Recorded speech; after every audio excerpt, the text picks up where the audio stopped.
बिस्मिल्लाहिर्रहमानिर्रहीम, अस्सलाम वालेकुम। मैं हूं ईसा नकवी। बातचीत चल रही है और जो इमरान खान के तेवर हैं, नेक्स्ट स्टेप ये है कि इस सब के नतीजे में इमरान खान अपने जो मेंबरान असम्बली हैं उनको कमेटियों की जो उनके पास चेयरमैनशिप है उससे मुस्ताफ़ी होने और कमेटियों से अलहदा होने का, और फिर हालात मज़ीद बिगड़ते हैं तो कौमी असम्बली से इस्तीफ़ों का ऑप्शन जो है वो इस्तेमाल कर सकते हैं। फिर अगली मुलाकात होती है इमरान खान से 5 अगस्त के फ़ौरन बाद, और वो ट्वीट करते हैं 6 अगस्त को मुलाकात होती है, 6 अगस्त को ट्वीट करते हैं और इसमें वो दोबारा उसको री एम्फसाइज करते हैं अपने इस फैसले को। वो कहते हैं कि एक मरतबा फिर वाज़े कर रहा हूं कि जिन मेंबरान असम्बली को नाहक नाअहल किया गया है उनकी नशिस्तों पर कोई इंतखाब नहीं लड़ेगा। इन लोगों ने तमाम मुश्किलात के बावजूद तहरीक इंसाफ पर यकीन किया और पार्टी का साथ नहीं छोड़ा, लिहाजा ये सीटें उन्हीं का हक हैं। ज़िमनी इलेक्शन में हिस्सा लेने का मतलब होगा कि हम उनके नाजायज़ अमल को जायज़ करार दे रहे हैं। ज़िमनी इलेक्शन में हिस्सा लेना हमारे लोगों की कमर में छुरा घोंपने के मुतरादिफ होगा, यानी पीठ में छुरा घोंपना जिसको इमरान खान साहब करार दे रहे थे। अब ये जब वाज़े हो जाता है कि इमरान खान और उनकी जमात इलेक्शंस में नहीं जा रही है, अब इसके ऊपर बहुत सारी थियरीज हो सकती हैं, बहुत ज़्यादा बहस हो सकती है कि ये फैसला पॉलिटिकली ठीक है या नहीं है। कुछ लोग कहते हैं कि अगर इमरान खान ज़िमनी इंतखाबात में इलेक्शन लेने का फैसला कर लेते तो फिर शाह महमूद कुरैशी ने इलेक्शन लड़ना था, फिर वो आते लामहला उन्होंने अपोजिशन लीडर बनना था। फिर उसमें बहुत सारे लोग इसकी दीगर जो है वो तावीलें भी कर रहे हैं कि जो मरी में मुलाकात हुई थी मियाँ साहब और उनकी जमात ने कुछ ऐसी चीज़ें की हैं, कुछ मामलात में ओवर स्टेप किया है। कुछ उसकी तफसीलात हम गुज़श्ता वीडियोस में रख भी चुके हैं सामने। कुछ फैसल वावडा ने इशारों के नायों में भी कह दिया है कि एक मैच हो रहा था और पंजाब के अंपायर ने आउट करार दे दिया और फिर थर्ड अंपायर के पास गया फैसला तो थर्ड अंपायर ने कहा कि नॉट आउट। अब ये सारा मामला, और उसके बीचों बीच वो सिकंदर सुल्तान राजा साहब और वो इलेक्शन कमीशन ऑफ पाकिस्तान जिसने 24 घंटों के अंदर अंदर डिस्क्वालिफिकेशन के बाद 28 जुलाई को डिस्क्वालिफिकेशन जो है वो मेंबरान की जो सरगोदा वाले फैसले में जिनको सजाएं हुई थी उसके 24 घंटे के अंदर 29 जुलाई को जिन्होंने इलेक्शन ज़िमनी इंतखाबात का नोटिफिकेशन जारी कर दिया था, 5 अगस्त को इन अराकीन को जो फैसलाबाद की अदालत से जो फैसला आया उसमें जिनको सजाएं दी गई उनके ज़िमनी इंतखाबात का शेड्यूल जारी नहीं किया गया। अब ये हैरान कुन है, ये बियॉन्ड कंप्रीहेंशन है, ये समझ से बालातर है कि फिर इस तमाम वक्त के दौरान बकौल इमरान खान साहब, बकौल मोहम्मद अली बुखारी साहब, इमरान खान का ना तो अखबार तक रसाई है,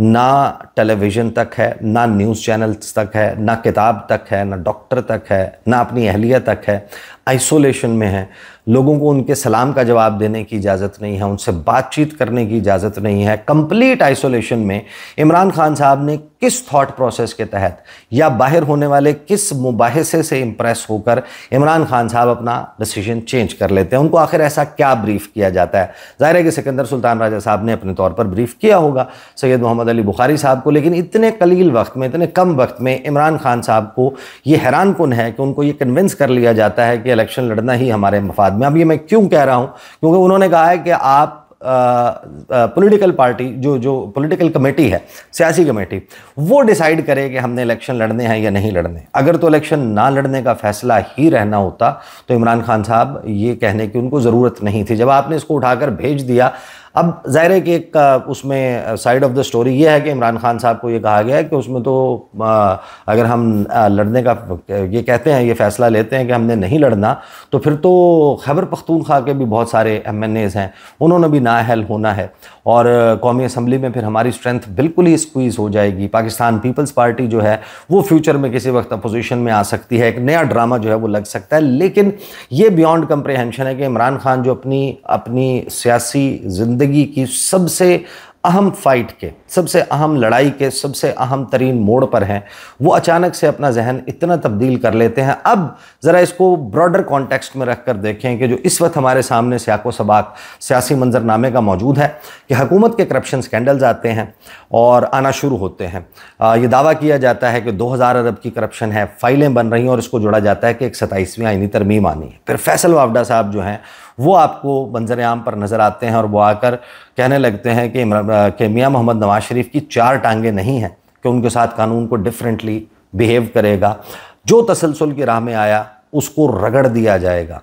तरक्की के तसलसल, पाकिस्तान के तरक्की के तसलसल की राह में आने वाली जो है ना वो आंखें, उन आंखों को फोड़ दिया जाएगा। उनके कहने का मतलब ये था। और क्या आसिफ अली जरदारी, क्या मियां मोहम्मद नवाज शरीफ, उनको भी डिफरेंटली डील नहीं किया जाएगा। माजी में जो गुनाह करते रहे, बदनाम करते रहे, ये सारी उन्होंने गुफ्तगू की। इसको भी जो है वो 27वीं आईनी तरमीम के साथ जोड़ा जा रहा है। फिर सीनियर जर्नलिस्ट हैं नुसरत जावेद साहब, उन्होंने गुज़श्ता रोज़ अपने प्रोग्राम में खबर दी कि जो 27वीं आईनी तरमीम है उसके लिए कुछ उजलत भी है। और उन्होंने ये दावा किया, उन्होंने ये खबर दी, उन्होंने ये कहा कि जो तरमीम करवाने वाले हैं वो कहते हैं कि सितंबर के महीने में, यानी अगले महीने ये तरमीम हो जाए। और एक वज़ीर हैं जिनका नाम नहीं लिया, उन्होंने कहा कि इसहाक डार के अलावा एक और वज़ीर हैं कि जिन्होंने ये 27वीं आईनी तरमीम करवाने वालों को कहा है कि नवंबर का इंतज़ार कर लें, क्योंकि नवंबर में बार काउंसिल्स के इंतखाबात होने हैं और उसमें हमारे ऊपर बैकलैश आ सकता है। लिहाजा इसको नवंबर तक जो है वो आईनी तरमीम को पोस्टपोन कर दिया जाए। और इसहाक डार साहब एक स्टेटमेंट भी दे देते हैं कि अभी तो 26वीं आईनी तरमीम जो है वो हज़म नहीं हुई, तो 27वीं आईनी तरमीम जो है वो अभी तो उसकी गुंजाइश नहीं है या उसकी अभी ज़रूरत नहीं है। ये बड़ा हैरान कुन था ये स्टेटमेंट भी कि गवर्नमेंट एक पोस्चरिंग ले रही है जिसमें गवर्नमेंट की साइड से, पीपल्स पार्टी की साइड से कुछ इस किस्म की बातें आ रही हैं कि वो शायद आईनी तरमीम में बहुत सारी ऐसी चीज़ें हैं जिसकी हमायत में खड़े नहीं होंगे, चाहे वो NFC अवार्ड का मामला हो, चाहे वो पानी के मामलात हों, डैम्स की तामीर के मामलात हों, चाहे वो मादनियात के मामलात हों, चाहे वो कुछ सर्विस स्ट्रक्चर्स के हवाले से या फिर आईनी अदालत के हवाले से मामलात हों, उनके साथ शायद उस तरीके से ना खड़े हो पाएँ या इनमें से कुछ चीज़ों के साथ ना खड़े हो पाएँ। फिर छोटे इंतज़ामी यूनिट्स, रियासतें या सूबों की जो तकसीम है या दीगर सूबों का क़याम है, उसके लिए उनका कंसेंट ना हो पाए। But what ever the case में भी उनकी तरफ से एक रिलक्टेंस और रेजिस्टेंस वाली चीज़ जो है वो सामने आ रही है। और फिर ये सारा कुछ कहा जाता है और नुसरत जावेद साहब ने कहा कि कहा जा रहा है कि भाई उनको तो ये कहा गया है कि आप तो नवंबर वाला इलेक्शन तो वैसे भी बार काउंसिल्स का हार रहे हैं, अब आप तरमीम लाएँ या ना लाएँ, तो लिहाजा सितंबर के महीने में लाने की कोशिश जो है उन्होंने कहा नुसरत जावेद साहब ने की जा रही है। अब ये लगता ही है कि ये सारे मामलात कहीं ना कहीं कनेक्टेड हैं। अब अगर इमरान खान साहब और उनकी जमात इलेक्शन लड़ती है तो इंतखाबी माहौल भी बनेगा, और जब माहौल बनता है तो नारे भी लगते हैं, प्रेस कॉन्फ्रेंसेस भी होती हैं, कुछ छोटे मोटे जलसे भी हो जाते हैं, और फिर उनके नताइज जो है वो बहुत किसी के लिए परेशान कुन भी हो सकते हैं। अभी तक तो यही था, मुस्लिम लीग नून भी हैरान और परेशान है कि तहरीक इंसाफ के जो MNAs हैं उन्होंने अपनी नशिस्तें खोनी थी, उनके खिलाफ फैसले आने थे, ज़िमनी इंतखाबात होने थे, हमें फॉर्म 47 मिल जाना था, हमारे पास पाकिस्तान पीपल्स पार्टी के बग़ैर सादा अक्सरियत असम्बली चलाने की मतलूबा तादाद जो है वो पूरी हो जाती। लेकिन अब इमरान खान साहब का ये फ़ैसला तब्दील करना कि वो आ रहे हैं, ज़ाहिर है कि कुछ लोग हैं जिन्होंने ये ख़बरें, ये चमगोइयाँ भी हैं, सदीक जान साहब ने भी ये खबर दी है कि तहरीक इंसाफ को कहीं से ये पैगाम या ये किया गया कि ऐसा नहीं है कि आप हार जाएंगे, आपके पूरे चांसेस मौजूद हैं जीतने के। अब तहरीक इंसाफ मैदान में होगी तो एक माहौल बना हुआ होगा, बट सम हाउ ये तमाम मामला जो है ये हादसाती नहीं है कि अचानक से ये सारी चीज़ें एक साथ हो गई। और इमरान खान साहब जो बहुत ही सख्त गिर मौक़िफ़ ले चुके थे इस बात पर, एक ऐसी बात जिसमें उन्होंने कहा कि ये हमारी उन लोगों की पीठ में छुरा घोंपने के मुतरादिफ होगा जो हमारे साथ खड़े रहे, लिहाजा हम इन हल्कों से ज़िमनी इंतखाबात नहीं लड़ेंगे। वहीं से उनको ज़िमनी इंतखाबात लड़ने पर इतने कम वक्त में कायल कर लिया गया। अब ज़ाहिर है के दरमियान में और भी कुछ चीज़ें हुई हैं और ये ज़ाहिर है कि ख़बरें बहुत ज़्यादा वक्त जो है वो पीछे नहीं रहती, तो कुछ ना कुछ मज़ीद चीज़ें इसके ऊपर सामने आ जाएंगी। इलेक्शन कमीशन ऑफ पाकिस्तान जो 5 अगस्त को इन लोगों को डी नोटिफाई करने के बाद 19 अगस्त की इस मुलाकात तक खामोश रहा, और आज पाकिस्तान तहरीक इंसाफ की जो सियासी कमेटी है, जो पॉलिटिकल कमेटी है, वो मुलाकात कर लेगी और करीनस कयास यही है, कवी इम्कान यही है कि वो ये फ़ैसला करेंगे कि हम ज़िमनी इंतखाबात लड़ने का फ़ैसला कर रहे हैं, और फिर इंतखाबी माहौल बनेगा और उस इंतखाबी माहौल में दबाव भी होता है, हुकूमत पे भी दबाव होता है। एक जो हल्का है उसके हारने का इम्पैक्ट ज़िमनी इंतखाबात में किसी भी इनकम्बेंट गवर्नमेंट के लिए ज़ाहिर है कि एक बड़ा सेटबैक होता है, और वो सेटबैक जो है उसकी पॉसिबिलिटी अब क्रिएट हो गई है कि जब तहरीक इंसाफ मुमकिन तौर पर मैदान में होगी, एंड आई एम श्योर कि जब जो सलमान अकरम राजा है वो और उनकी जो सियासी कमेटी है अब इसके ऊपर अब ये फ़ैसला कर देती है ज़िमनी इंतखाबात का, तो I think it is highly likely कि फिर बहुत ही जल्द इलेक्शन कमीशन ऑफ पाकिस्तान से जो ज़िमनी इंतखाबात हैं उसकी तारीख़ का, उसके शेड्यूल का ऐलान कर दिया जाएगा। 18 सितंबर का इंतखाबी मार्का अपने तौर पर मौजूद होगा और एक मेला लगा हुआ होगा और पाकिस्तान की पॉलिटिक्स से फिर मज़ीद गर्मा गर्म खबरें आ रही होंगी कि मंगल के दिन इमरान खान से मुलाकात के लिए 6 नाम, जिस तरह SOP के मुताबिक ये तय है कि पाकिस्तान तहरीक इंसाफ उसमें सेक्रेटरी जनरल सलमान अकरम राजा साहब जो कि फोकल पर्सन है, अलॉन्ग विद नईम हैदर पंजोता, वो एक लिस्ट जो है वो अडयाला जेल के हुक्काम के हवाले करेंगे और उस लिस्ट के मुताबिक अडयाला जेल में इमरान खान साहब से मुलाकात होनी है along with the family members. अब फैमिली मेंबर्स आपको पता है कि उनकी मुलाकात नहीं हो पा रही और इमरान खान से भी एक बड़े गैप के बाद ये मुलाकात मुमकिन हो पाती है। अब नाम दिए जाते हैं, नाम बैरिस्टर गौहर चेयरमैन पाकिस्तान तहरीक इंसाफ, सलमान अकरम राजा सेक्रेटरी जनरल पाकिस्तान तहरीक इंसाफ, फिर नियाजुल्लाह नियाजी साहब का नाम था, ज़हीर अब्बास खोखर का नाम था, फिर उसमें नईम हैदर पंजोता का नाम था और एडवोकेट सैयद मोहम्मद अली बुखारी साहब का नाम था। आखिरी नंबर पर बुखारी साहब का नाम था और बकौल अलीमा खान साहिबा बुखारी साहब जो हैं वो वहाँ पर मौजूद भी नहीं थे। फ़ोन हुआ और फ़ोन के बाद उनको बुलाया गया और फिर उनको एक्सेस दिया गया अडयाला जेल का। अब वो इमरान खान से जाके उन्होंने मुलाकात की। मुलाकात के बाद उन्होंने आकर बाहर मीडिया से गुफ्तगू की। अच्छा, बहुत सारे लोग हो सकते हैं कि इसको फास्ट प्ले करके देख रहे हों, जाहिर है कि बहुत सारे वीडियोस देखते हैं लोग और वक्त की किल्लत के बाइस वो फास्ट प्ले करते हैं। मैं ऑलरेडी जो है वो ये 3 गुफ्तगू के उनके हिस्से जो हैं वो फास्ट प्ले करने लगा हूँ। सुन लीजिए, एक 37 सेकंड का है जो उन्होंने बाहर आकर बात की, एक 43 सेकंड का और एक फिर 1 मिनट 30 सेकंड का। ये मैं ज़रा फास्ट प्ले कर देता हूँ ताकि आपके सामने कॉन्टेक्स्ट वाजे हो जाए कि बुखारी साहब ने मुलाकात की, बाहर आकर उन्होंने बताया कि अंदर क्या हुआ। ये ज़रा सुनिए।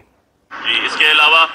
खान साहब जो है वो बिल्कुल डटे हुए हैं। वो अभी उनका वही व्यू है कि इंशाल्लाह हम हक में हैं और हक ही की फतह होगी। जैसे 8 फरवरी को मैंडेट चोरी किया गया, आवाम की मांगों में खयानत किया गया, उसके बाद 26वीं अमेंडमेंट जो की गई, ये सारी चीज़ें जो है ये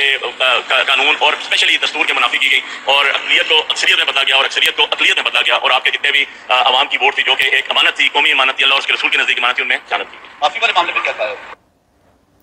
अच्छा, माफ़ी वाले मामले पर क्या कहा है, इसके ऊपर उन्होंने जवाब नहीं दिया। आगे सुने। सारी की सारी बात है। इसके अलावा उन्होंने बड़ा कैटेगरी के लिए ये बात भी कही कि हर तारीख रात जितनी मर्जी लंबी हो जाए उसके बाद तलुए सुबह होती है और इंशाल्लाह इंसाफ का सूरज भी तलु होगा। अपने वर्कर्स को, अपने वोटर्स को, अपनी पार्टी के जितने भी हमारे ओहदेदारान हैं, जितने भी हमारे पार्लियामेंटेरियंस हैं, जितने भी हमारे ख्वातीन मर्दो जन, जितने भी हमारे वोटर्स हैं पूरे पाकिस्तान में जो तहरीक इंसाफ को सपोर्ट करते हैं, वोट देते हैं, उन सबको भी उन्होंने कहा कि घबराना नहीं है। इंशाल्लाह बहुत जल्द जो है वो इंसाफ के तकाजे पूरे होंगे और अल्लाह पाक ने चाहा तो हमें इंसाफ मिलेगा और ये तारीख का जो अंधेरी रात है ये खत्म होगा। फिर इनसे सुहेल वड़ाई साहब का सवाल होता है, फिर ये उसके ऊपर कोई जवाब नहीं देते। फिर ये मजीद गुफ्तगू करते हैं, वो भी सुन लीजिए। इसके अलावा किताब उनके पास कोई नहीं है और वो आइसोलेशन में दुनिया से बिल्कुल उनको काट के रखा गया हुआ है। टीवी नहीं है, डॉक्टर फैसिलिटीज, मेडिकल, किसी बंदे से उनकी कोई रसाई, किसी बंदे से कोई उनकी बात नहीं हुई। ये उन्होंने बड़ा कैटेगरिकली बताया जी। इसके अलावा उन्होंने उनको बताया कि खान साहब से जो हमारे लीगल केसेस चल रहे हैं कि आज उनकी जो पिटीशन थी, जो उनकी हाईकोर्ट, पंजाब हाईकोर्ट ने जो उनकी डिस्मिस की थी, वो पिटीशन लगी थी सुप्रीम कोर्ट में, जो कि सुबह के लिए फिक्स है, सुबह आर्गूमेंट्स होने हैं, उसमें हम अपियर हुए। उसके बाद उनकी डिटेल्स भी लीगल बताई। फिर खान साहब ने जो हमारे वर्कर्स हैं, जो वर्कर्स हमारे कैद हुए अभी, जिन पे अभी झूठे और मजीद FIR 5 अगस्त जो 13-14 अगस्त की दी गई हैं, उनके बारे में दरियाफ्त किया, उनकी सारी सिचुएशन पूछी, वो बताई उनको और ये बताया कि हमारे लीडरशिप बाहर खड़ी है, उनको भी नहीं अंदर आने दिया गया, बहनों को भी नहीं अंदर आने दिया गया, वकला को भी नहीं अंदर आने दिया गया, जो कि हाईकोर्ट के ऑर्डर की, सुप्रीम कोर्ट के ऑर्डर्स की, रूल्स, जेल प्रिजन रूल्स जो हैं उनकी, नेल्सन मंडेला रूल्स जो है यूनाइटेड नेशन के, उनकी सबकी खिलाफवर्जी है, कॉन्स्टिट्यूशन ऑफ पाकिस्तान की खिलाफवर्जी है। खान साहब को इसके अलावा उनकी रोजा मुहतरमा से जो है मुलाकात 2 वीक्स हो गई, नहीं हुई उनकी भी मुलाकात, जो कि उनके बीच में 2 दफा होनी थी। बच्चों से उनकी जो गुफ्तगू है वो भी नहीं हुई। तो ये सारी चीजें उनकी जो अंदर जेल के जो उनको ट्रीटमेंट दी जा रही है या जेल में जो उनके साथ सलूक, नारवा सलूक रखा जा रहा है, ये उसकी हद तक सारी की सारी बात है। इसके जी, तो एडवोकेट मोहम्मद अली बुखारी साहब जो हैं वो बताते हैं कि इमरान खान साहब के हालात में फिर उनसे सवाल होता है कि ज़िमनी इंतखाबात के ऊपर इमरान खान ने क्या फ़ैसला किया है। तो उन्होंने कहा कि मुझे उन्होंने बता दिया और वो मैं कन्वे करूंगा सलमान अकरम राजा साहब को और सलमान अकरम राजा साहब जो है वो इसके बारे में प्रेस कॉन्फ्रेंस करेंगे या तफसील से बताएंगे, वो बताएंगे इस हवाले से। अच्छा, कुछ चीज़ें जो खबरें साथ में सामने आ गई, एक तो महमूद खान अचकज़ई जो हैं उनको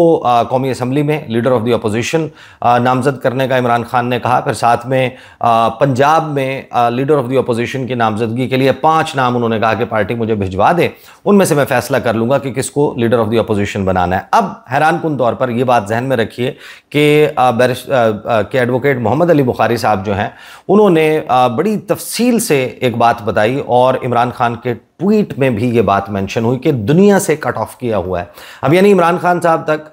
टेलीविज़न की एक्सेस नहीं है, यानी कि वो उनके सामने न्यूज़ चैनल्स मौजूद नहीं है, उनका अखबार तक रसाई नहीं है, किताब तक रसाई नहीं है, डॉक्टर तक रसाई नहीं है, बच्चों के साथ बात नहीं हुई। और उनकी अहलिया बुशरा बीबी जो हैं, जो उनके साथ ज़ाहिर के सियासी मामलात पर मशावरत भी देती हैं और अपनी राय भी देती हैं, और इमरान खान उनकी राय को बहुत वेटेज भी देते हैं, उन तक भी एक्सेस नहीं है, उनसे भी मुलाकात नहीं हुई। तो दीज आर द डिटेल्स। अगली वीडियो में फिर मुलाकात होगी, इजाज़त दीजिए, अल्लाह हाफिज़।